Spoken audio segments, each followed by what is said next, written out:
Magandang umaga po sa lahat ng mga anak ng Diyos.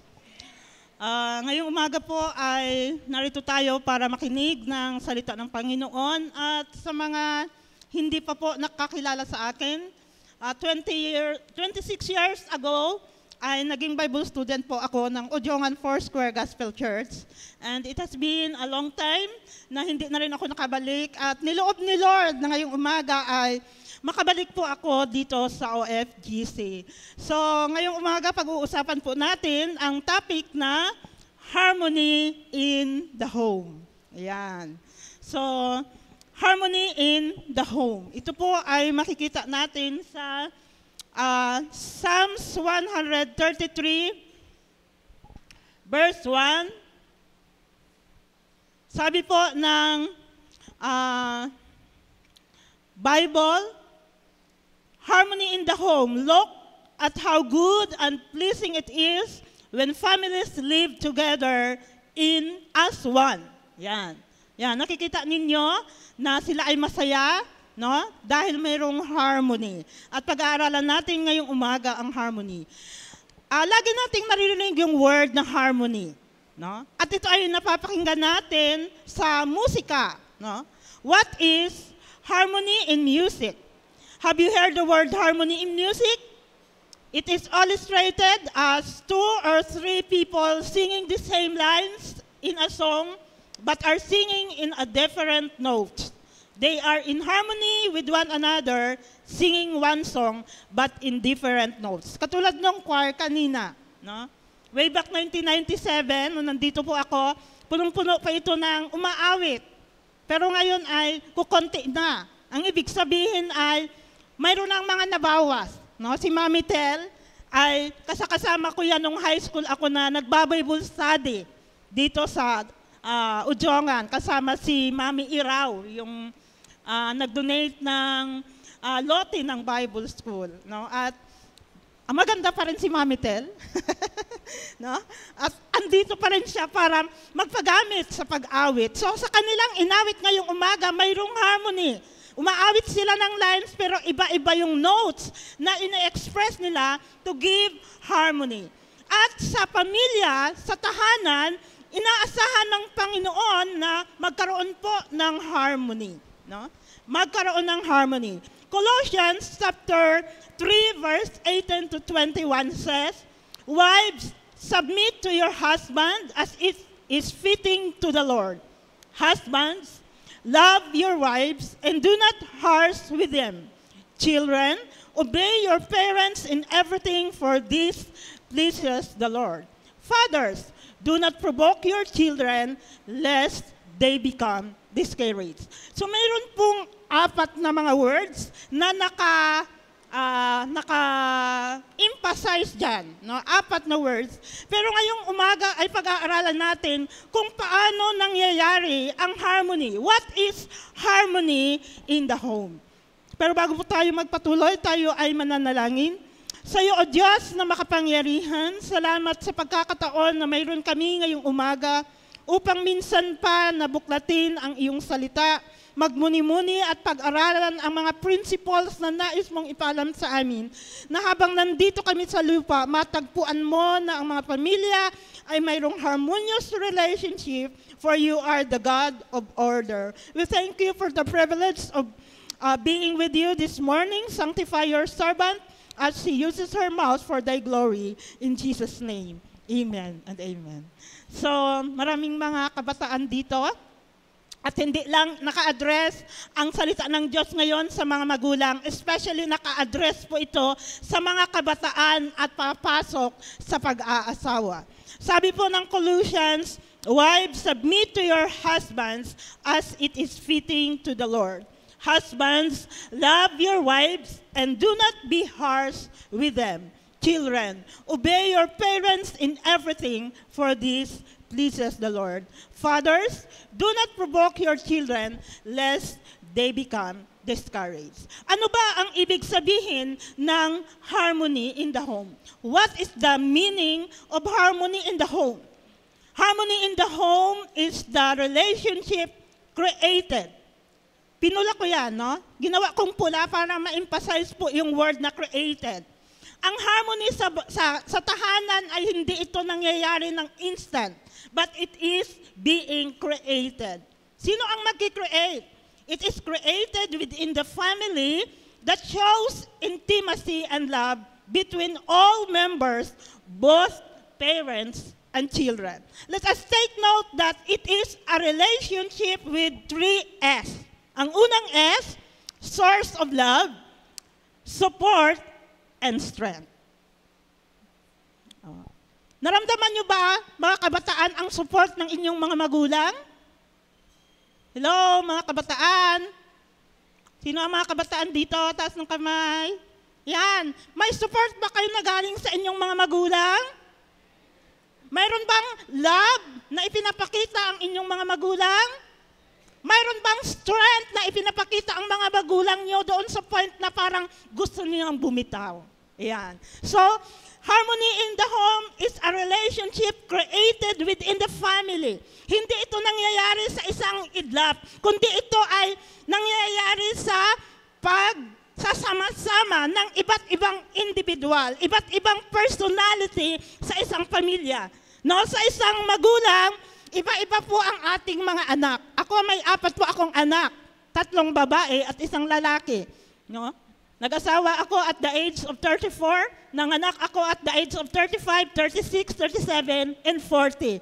Tumatawa yung mga kabataan, nakahabol si Pastora. No? So, sunod-sunod yung panganganak ko at binayaan ako ni Lord ng mga babae na mga matatalinong anak. Pero iba-iba ang kanilang mga personalidad. Yung panganay ko, phlegmatic. Di ba yung phlegmatic, kahit nagkakagulo na sa buong bahay, nakahiga lang, walang pakialam.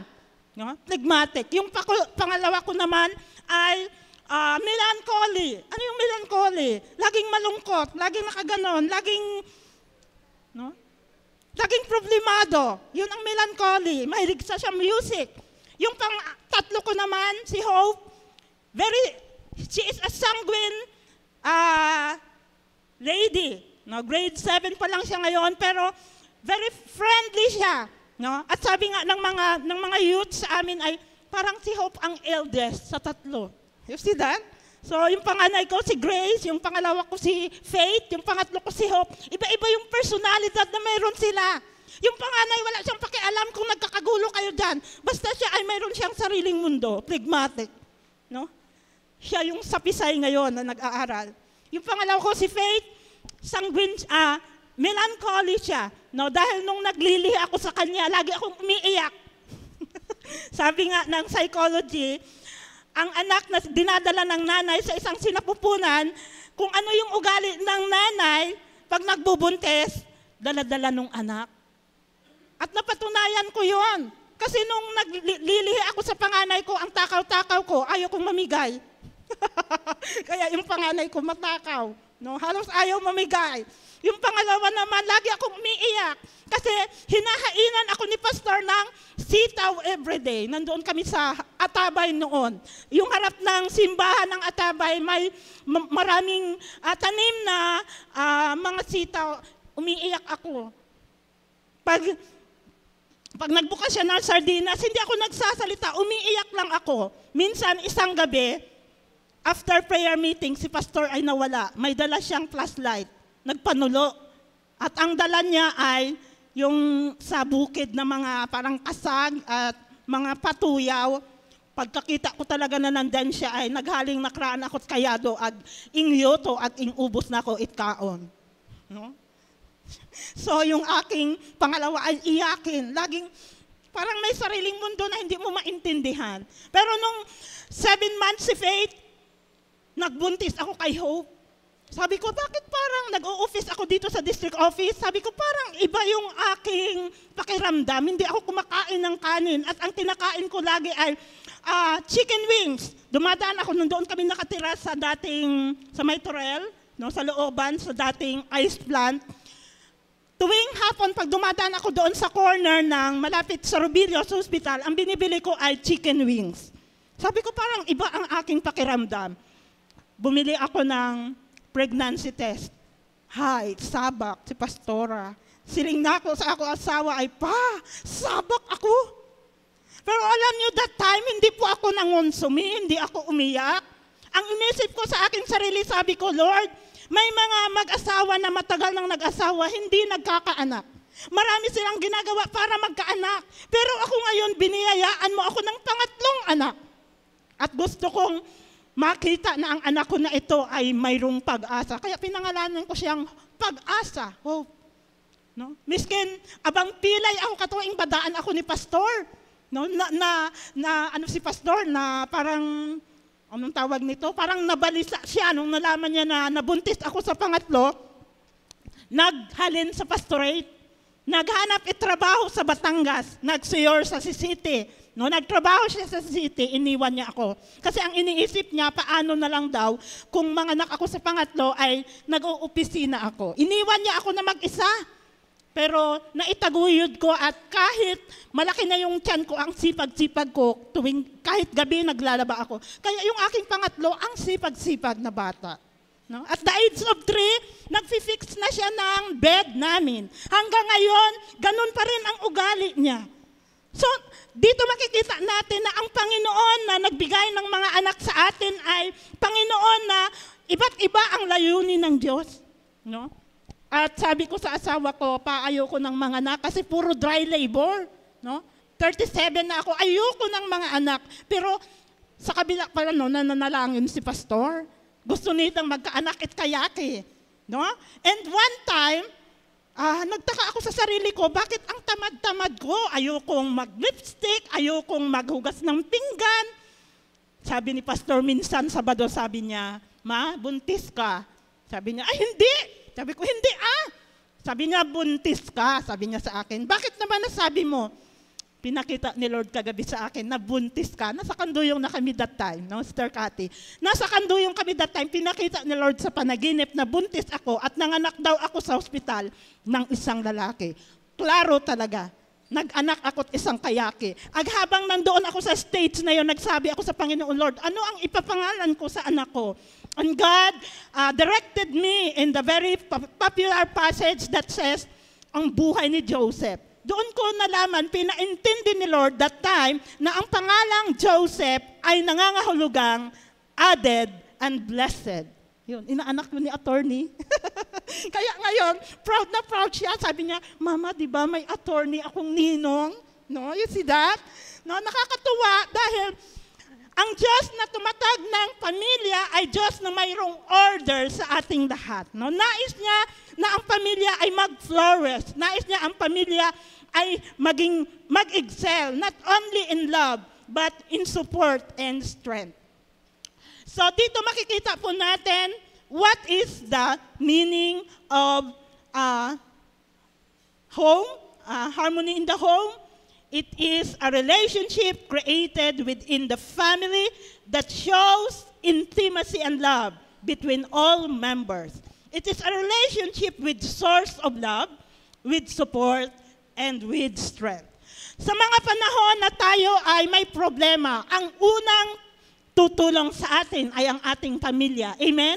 Sabi nga ay, blood is thicker than water. No? Magkaano-ano man, sabi nga, magkaano-ano man kasama ang anak, hindi pwedeng itakwil ng isang ina. No? Nagnanad yung ating mga nanay dahil ito ay totoo. Pangalawang bagay, the three components or principle for harmony in the home. Three biblical principles in the home. Doon sa ating binasa kanina sa Colossians chapter 3 verse 18 to 21, ay makikita natin sa verse 20, sabi doon, nais kong balikan, Children, obey your parents in everything, for this pleases the Lord. So, ang unang prinsipyo, ito ay may acronym na ONE. O-N-E. No? So, para madali natin maintindihan, ano yung prinsipyo ng banal na kasulatan na siyang nagdadala upang maging harmonious, maging maayos, maging maganda ang pagsasamahan ng isang tahanan. Number 1, letter O, obedient children. Sabi ng Bible, children, obey your parents. Ephesians chapter 6 verse 1, children, obey your parents in the Lord, for this is right. Honor your father and mother, that it may go well with you, and that you may live long in the land. So it is a command, a direct command of the Lord to the children, that children must obey their parents. Kailangan na ang isang anak ay sumusunod. And what is an obedient children? It is when children obey and honor their parents, it is a sign of respect and love. No? Kapag ang isang bata o kapag ang mga bata ay sumusunod sa kanilang mga magulang, ito ay tanda ng kanilang pagrespeto at pagmamahal sa kanilang mga magulang. No? And God promised blessings to obedient children. Ano yon? Long life and prosperity. No? Kapag tayo na mga anak ay sumusunod sa ating mga magulang, magkakaroon tayo ng mahabang buhay at uunlad ang ating buhay. Bakit kailangan na ang anak ay sumunod sa magulang? Dahil ang mga magulang ay matured na. Alam na nila ang nangyayari sa ating buhay. Naalala ko yung nanay ko noon, way back 1990, I enrolled BE Ed at Romblon State University. And in 1991, nag-enroll po ako sa Bible College, hindi alam ng nanay ko. Galit na galit si nanay sa akin. Kaya ang nangyari, hinubaran niya ako. Kinunan niya ako ng damit. Sabi niya sa akin, tingnan natin kung maka-eskwela ka pa sa Bible School. Kaya talaga ako nadayon ka to dahil hinubaran ako ni nanay ng damit. Pero, ang sabi ni nanay sa akin, anak, dahil nag-iisa kang babae, ang maipapamana ko lang sa'yo ay edukasyon. Wala akong ipapamanang mana, walang lupa, kundi mag-aral ka dahil ito ang pangarap ko na hindi natuloy. No? Yung nabigong pangarap, ipasa sa anak. Parang ang hirap, di ba? Pero sinunod ko si nanay that time. Nag-enroll ako sa Romblon State University, bumalik ako sa Romblon State University at umiiyak ako. Sabi ng mga faculty members, bakit ka umiiyak? Kasi labag sa kalooban ko.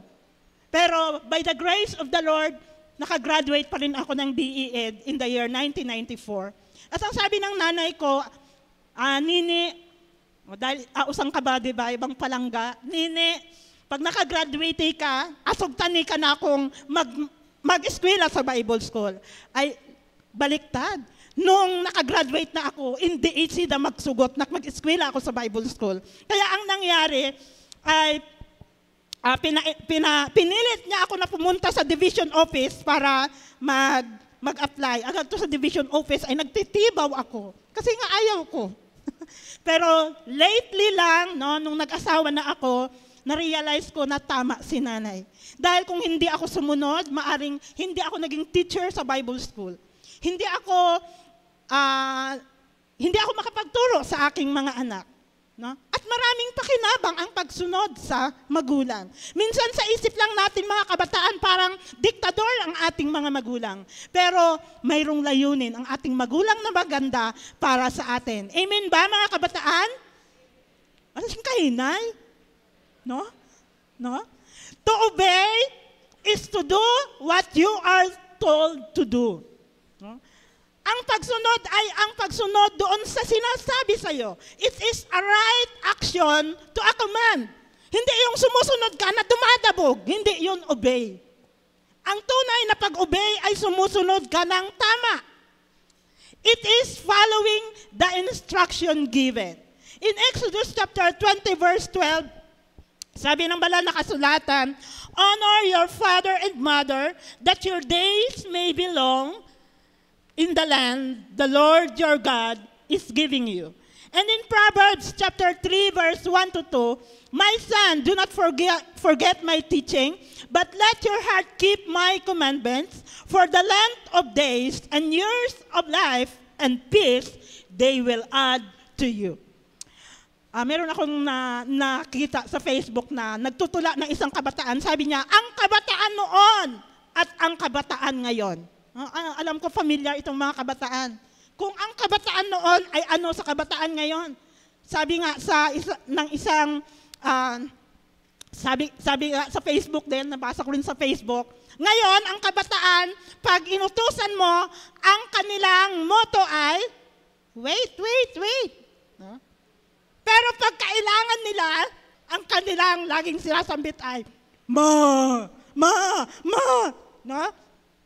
Yan, may katotohanan. Dahil, iba na ang set ng kabataan ngayon, pero pinapaalala po ng banal na kasulatan that children, you need to obey your parents. Dahil ito ang unang component para magkaroon ng harmonious relationship in the family. Pangalawa,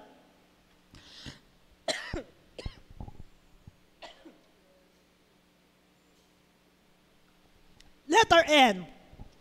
N stands for nurturing parents.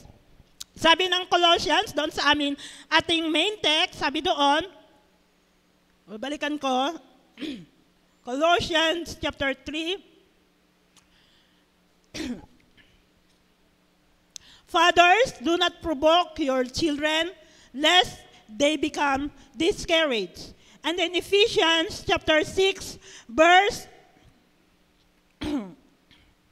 4, fathers, do not provoke your children to anger, but bring them up in the discipline and instruction of the Lord. So, to bring them up in discipline and instruction of the Lord is nurturing. No? Nurturing, teaching them. Tinuturuan sila.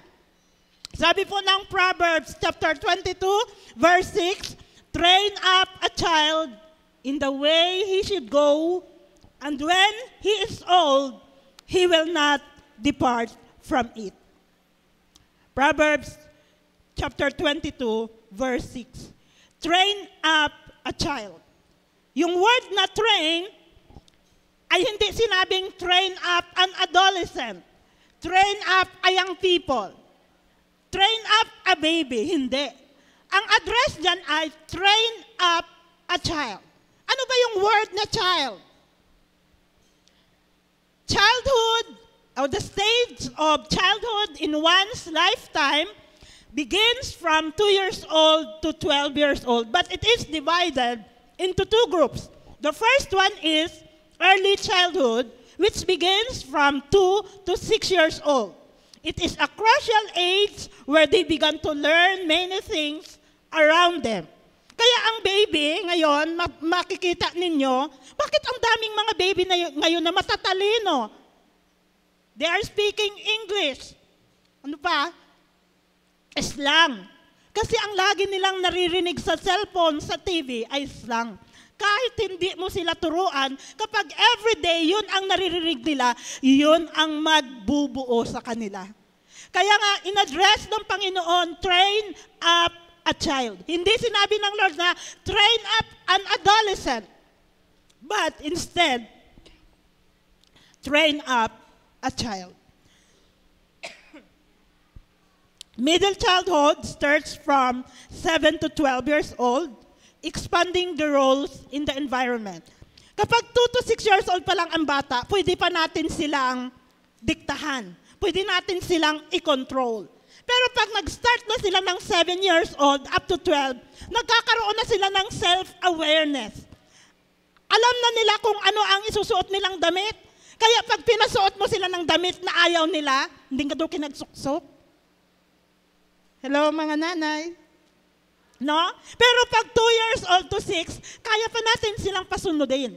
Pero pag 7 to 12, which is in the middle childhood age na sila, nag-i-expand na yung kanilang roles. Nakikita na nila kung sino sila.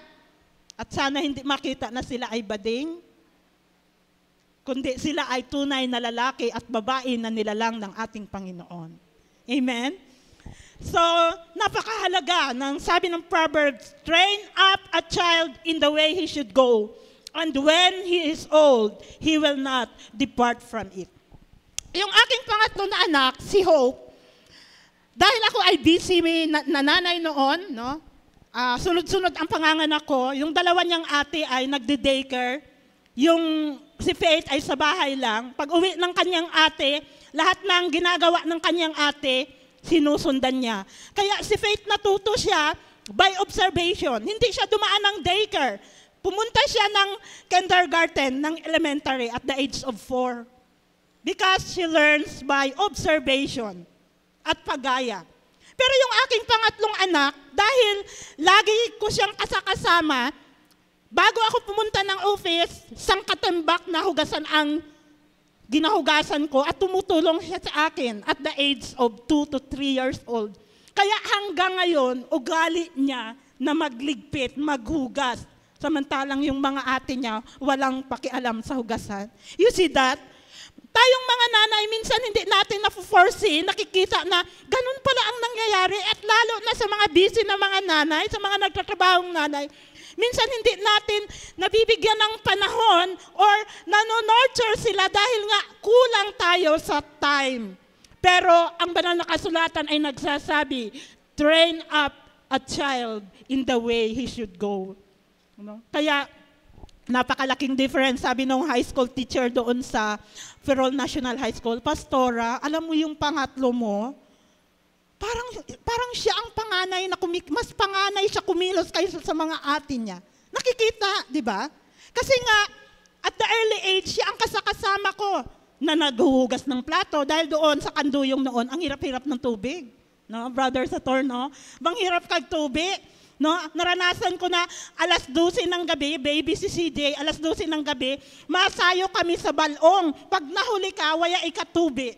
Kaya ang ginagawa ko, matutulog ako ng 11, gagising ako ng 1 or 12:30, ubuso na ako itsanrok tong tobe hangto sa bumba, aghakoton hanggang mag-abot it alas 3. Alas 4, mapagtoy ako sa baybay, mahanap it isra dahil abang gutom kag nagpapasuso. You see that? No? Ang daming sakripisyo ang isang nanay. Pero kailangan na gawin ito para sa ating mga anak.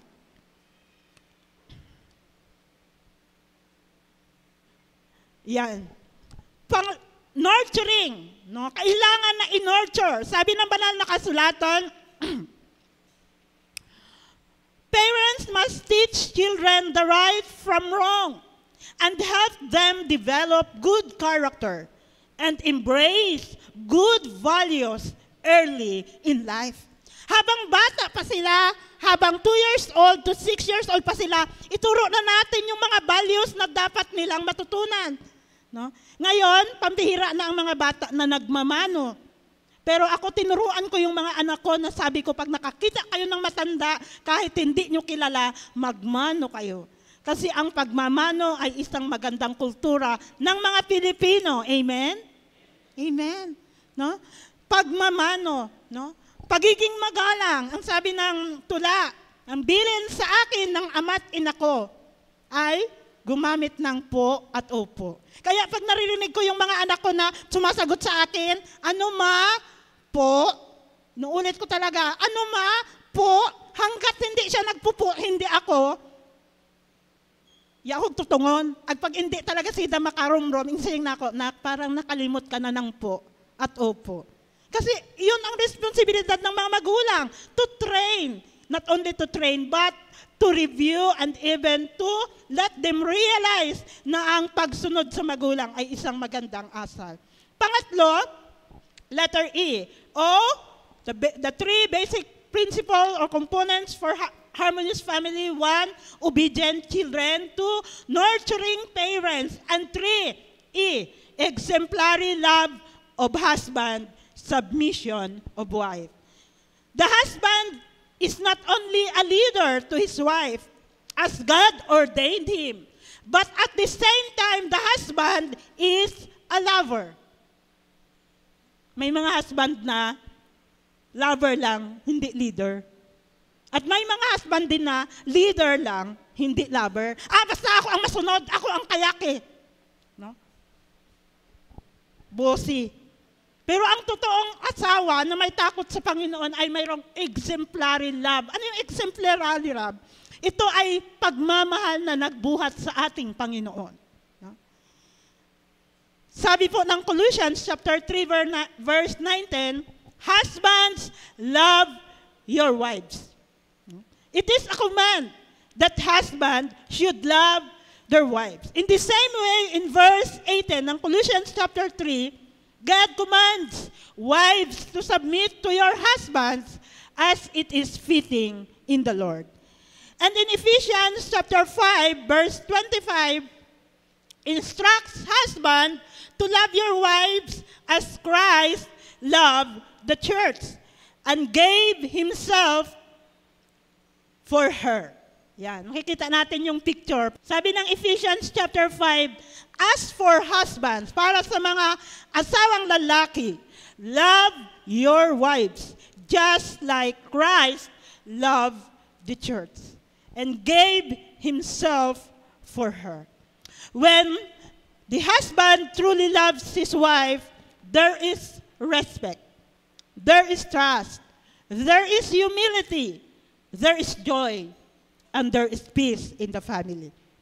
Romans chapter 12 verse 16 says, live in harmony with one another. Do not be proud. Ano ibig sabihin ng proud? Snobbish, high-minded, but be willing to associate. Ano ibig sabihin ng associate? To relate, to connect, to adjust yourself with other people. Wives are under husband's leadership. He ought to love her with tenderness and kindness. Sabi ng Colossians chapter 3 verse 19, husbands, do not be harsh with your wives. May mga asawang lalaki na pag sa kanyang mga kaibigan, ang ganda-ganda magsagot. Pero pag ang asawang babae ang nagtatanong, ang sagot ay, ilang ba? Ano rin ka to? No? Ang sabi ng Bible, husband, be tender, show tenderness and kindness to your wives. Do not be harsh. Bakit po? Kasi ang mga babae ay madamdamin yan. At pag madamdamin ang asawang babae, ay, pag nag-hagar ka, hindi kinagtao. Sinurang ani mailait matao sa emo. No? Kailangan ang components po ng pagmamahal ay hindi lang sa pamamagitan ng pagsabi ng I love you, kundi sa pamamagitan din ng ating pinapakita sa ating mga asawa. Wives are under husband's leadership.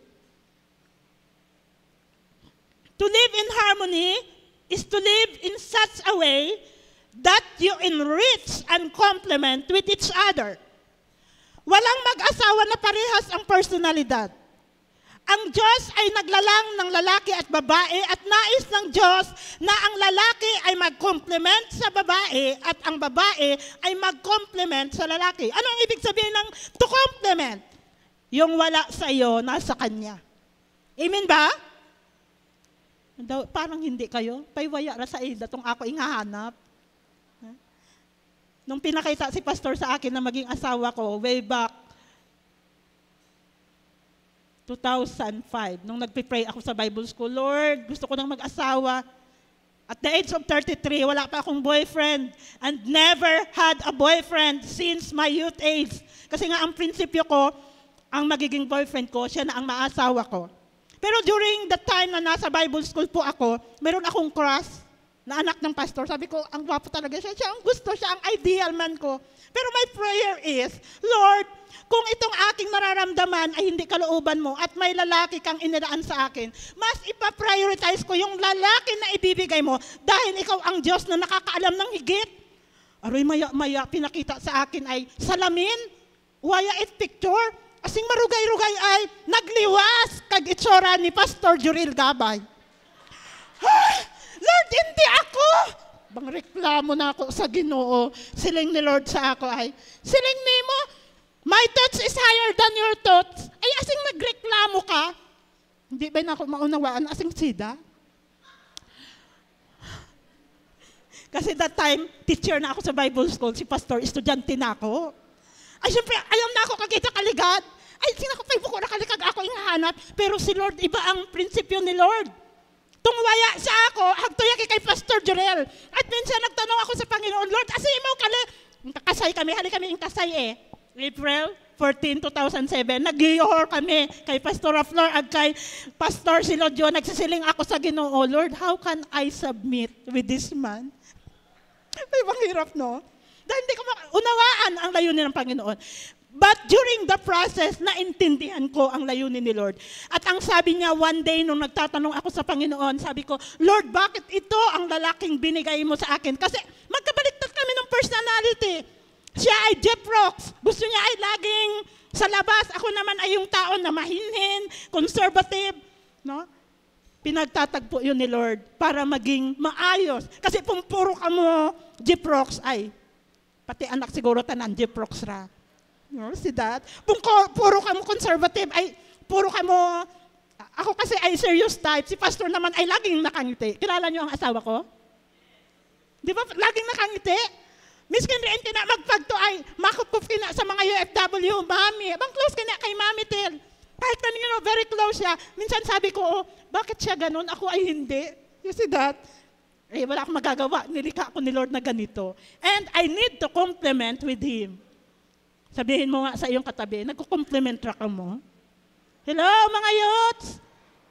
Ang hanapin nyo na maging ka-partner nyo someday ay yung kalooban ni Lord dahil si Lord ang nakakaalam kung sino ang para sa atin.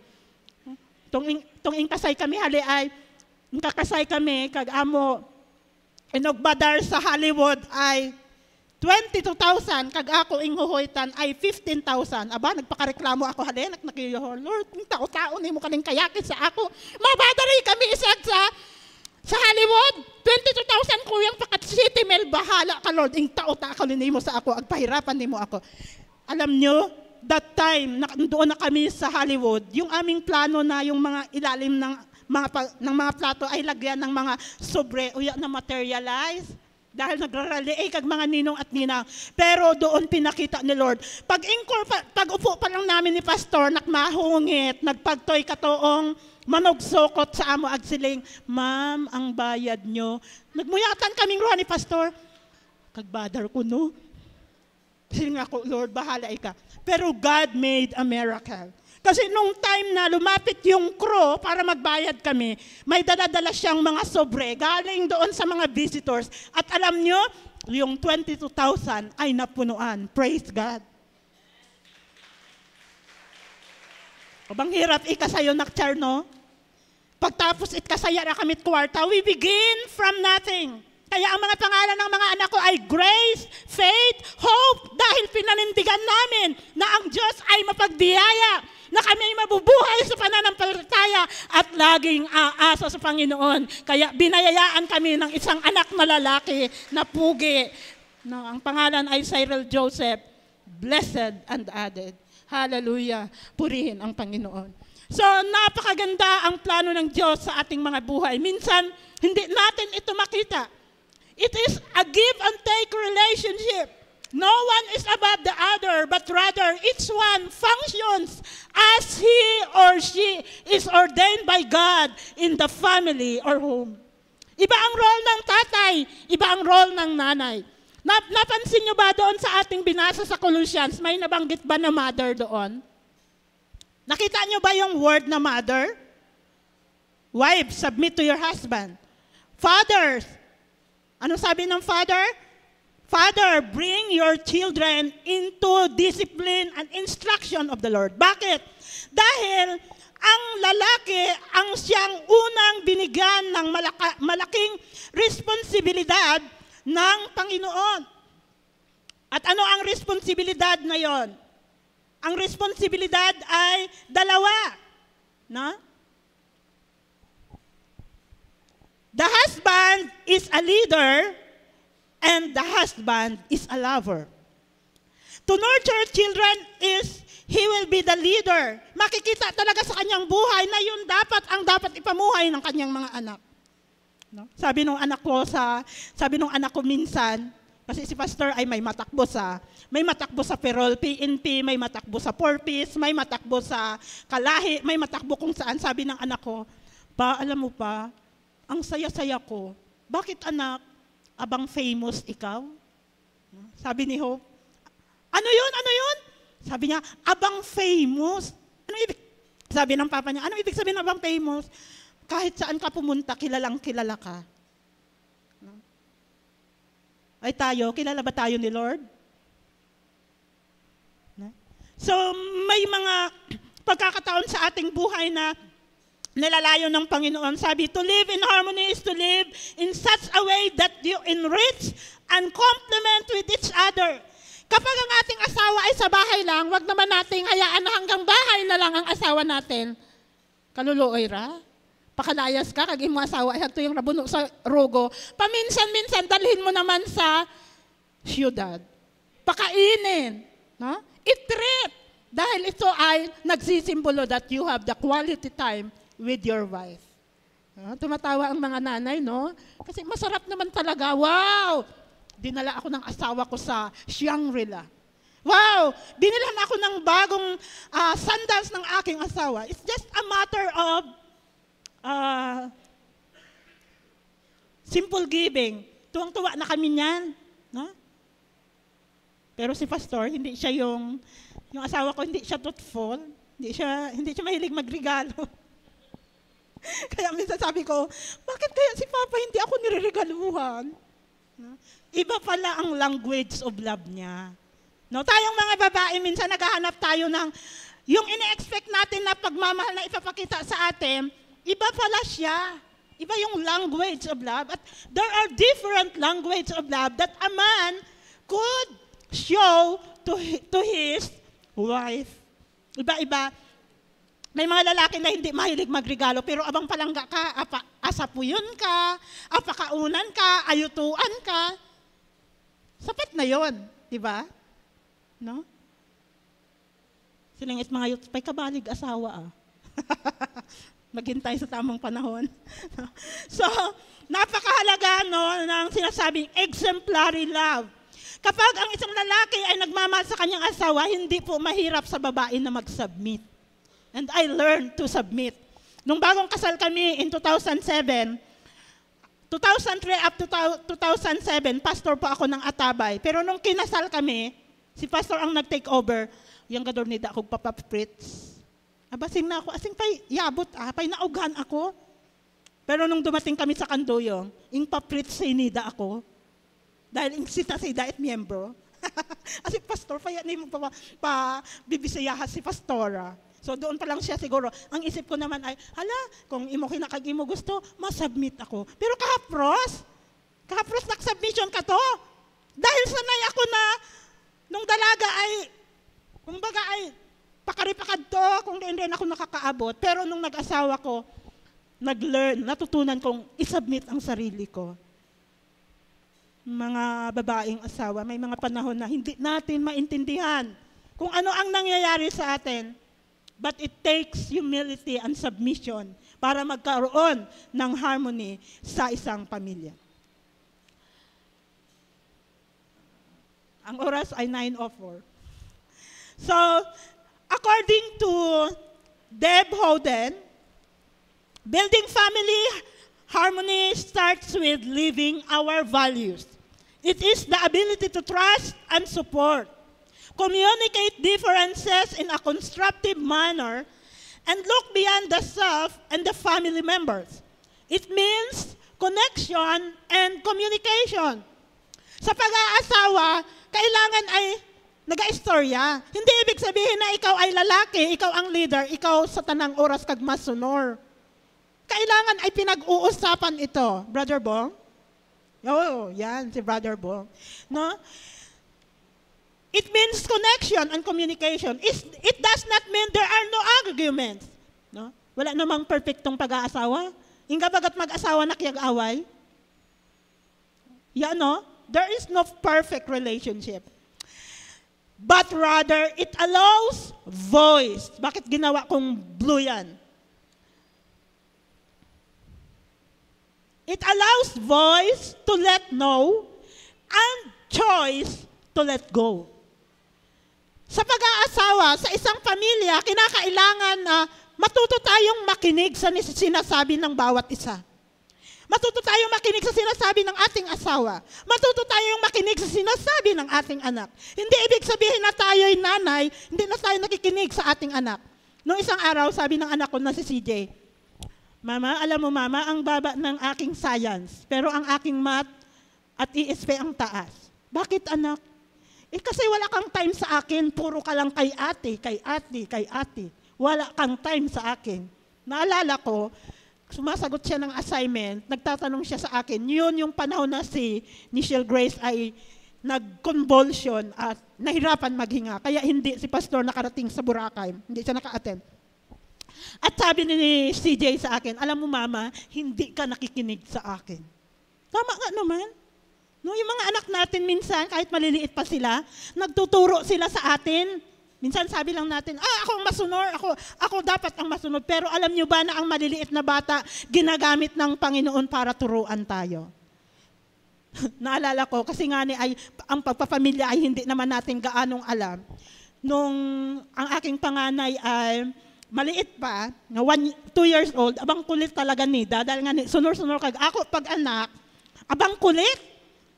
Ay, hindi maiwasan na nakukurot ko siya. Minsan, pumunta kami ng isang birthday, nagpangkurot si dad sa birthday.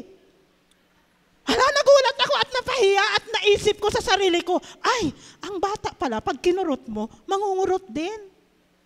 No? Pag ingbakoy ni mo, mapangbakoy ra. Tama? Kaya kung ano ang nakikita nila, yun ang ginagawa nila. Napakalaki nung ehemplo na nakikita ng mga bata. Kada pag ikaw ay nag-uukaw, mapang-ukaw ra sida. No? Tama ba? Tama. So, it does not mean there are no arguments, but rather it allows voice to let know. Kaya nga nagsasalita, there must be open communication para malaman natin ano ba ang gusto niyang sabihin. And it requires choice. Kung nagkamali, let it go. Patawarin. Ay, sorry. At hindi lang ang mga bata ang dapat mag-sorry. Tayong mga magulang, dapat marunong din tayong mag-sorry sa ating mga anak. Ay, sorry anak ha. Busy kasi si mama that time. At haruan mo, adyang nak sa uulitin, tataas na ang grade mo sa science, tutulungan na talaga ikaw ni mama. And praise God, inalaw ni Lord na minsan sa ating mga nanay ay kailangan nating there are many challenges in the life of a mother, lalo na pag working mother. No? Kailangan minsan ay, minsan napaprioritize natin yung ating career, pero nakakaligtaan natin yung ating mga anak. No? At ang sabi ng banal na kasulatan, kinakailangan na ang ating buhay ay dapat ay nakasentro sa ating Panginoon. So doon sa sinabi ni Dave Hoden, nakakreate po ako ng idea. There are 4 ways for harmony in the home. At ito ay may acronym na SOUL.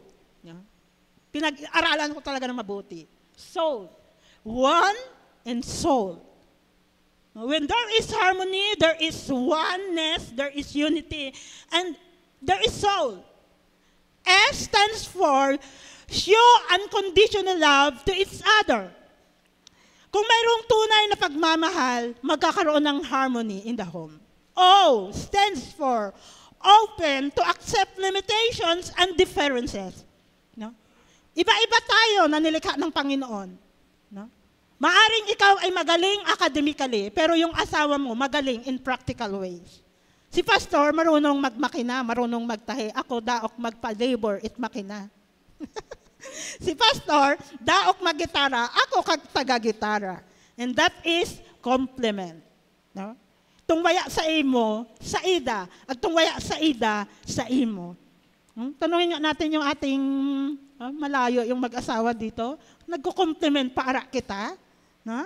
We need to complement and enrich with each other. L stands for listen to one's needs and longings. Kailangan na para magkaroon ng harmony in the home, kailangan matuto tayong makinig sa pangangailangan at sinasabi ng ating kasamahan. It may be ng ating asawa at mga anak. And letter E, endeavor to communicate effectively to avoid conflict. Pagsikapan na maging maayos. No, minsan, hindi naman tayo perfecto, di ba? Minsan, may mga pagkakataon nagkakamali tayo, pero napakaganda ngayong umaga na sinasabi ng Panginoon.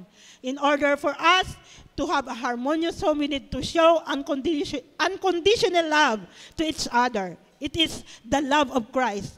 No? Open to accept limitations and differences. may pagkakaiba tayo sa lalaki. Ang mga lalaki yan, muyat pa yang sa imo kina na inlabay.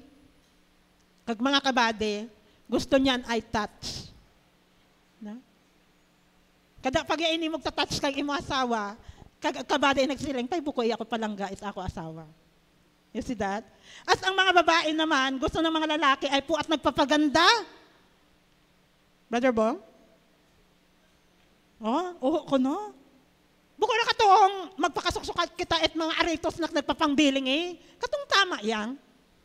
Na maging maayos tayo. Sabi nga ng Bible, women should dress modest. Maging modest sa ating kapwa at sa ating sarili. So, in summary, ngayong umaga, may tatlong bagay tayong pinag-usapan. Una, what is the meaning of harmony in the home? Pangalawa, what are the three components of principles in harmony in the home? That is, one, obedient children, nurturing parents, exemplary love of husband, and submission of wife. And mayroon tayong apat na pinag-aralan na paraan para tayo ay magkaroon ng harmony. We must show unconditional love to each other, open to accept limitations and differences, listen to one's needs and longings, endeavor to communicate effectively to avoid conflict. In conclusion, may our home will always be a source of love, support, and strength. Sabi ng Psalms 133 verse 1, look how pleasing it is when families live together as one. Ano nga yung one? O? Yeah. O stands for obedient children. N stands for nurturing parents. Nagtuturo ng mga maguyang itama. And E stands for exemplary love of husband, submission of wife. To God be the glory.